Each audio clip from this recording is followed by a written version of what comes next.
As a behavioral health provider, you play an important role in the postvention process through all phases, including outreach, assessment, treatment, and recovery support. This is intended to be a helpful guide for you when you're involved in postvention. Engage in outreach. After a suicide, family and community members are likely to be too upset to access services on their own. It's important for community behavioral health providers to reach out to survivors of a loss to suicide and to inform them of the services available and how to access them. By coordinating with local health providers, teachers, employers, family members, friends, and spiritual leaders, behavioral health providers become part of an important network of support. This network can stay in touch with those affected by the suicide and make sure they know they're supported. Become a gatekeeper. In addition to the survivors of a loss to suicide, there might be other emotionally vulnerable people in the community who are now at increased risk of suicide.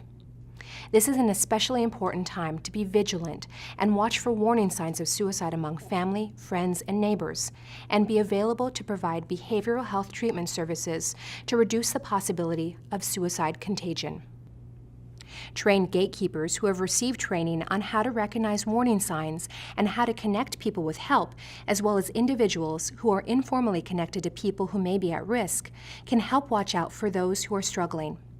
You might want to reach out to both sets of people and ask them for assistance in keeping an eye out for anyone having a hard time.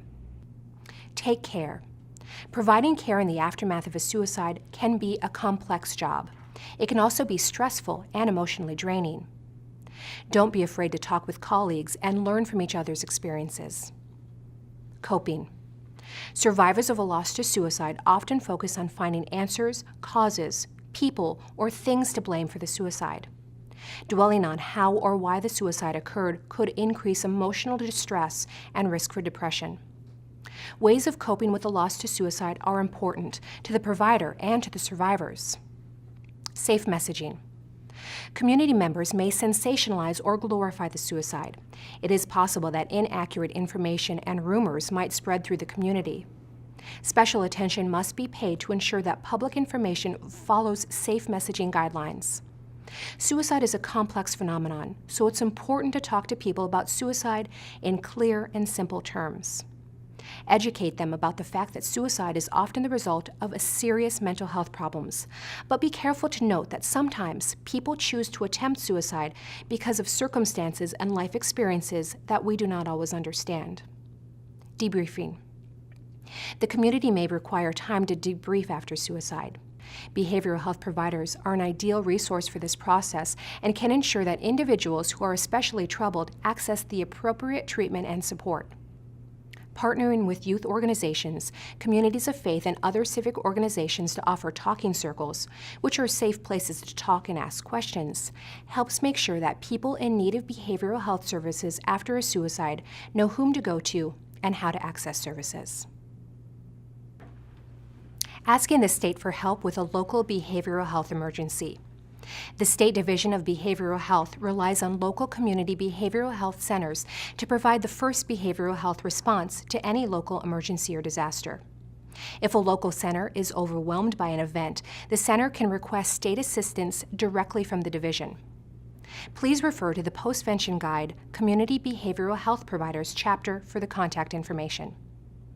In the request, the center will give the division's program manager a written or oral report about the cause for the request. Asking the Indian Health Service for help with a local behavioral health emergency. The Indian Health Service, IHS, has designed an emergency response model for helping American Indian and Alaska Native communities when tragedy strikes.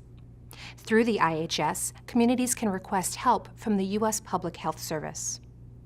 The goal is to help the community reduce the impact of the immediate crisis and to stabilize members so that they can begin to develop long-term solutions such as planning, prevention, and implementation plans. This contact information can be found in the Postvention Guide, Postvention Planning Next Steps chapter. There might also be community members with special needs due to mental illness or addiction problems.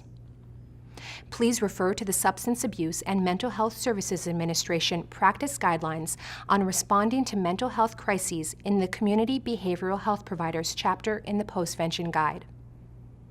You'll find resources for information and action plans in this section of the guide.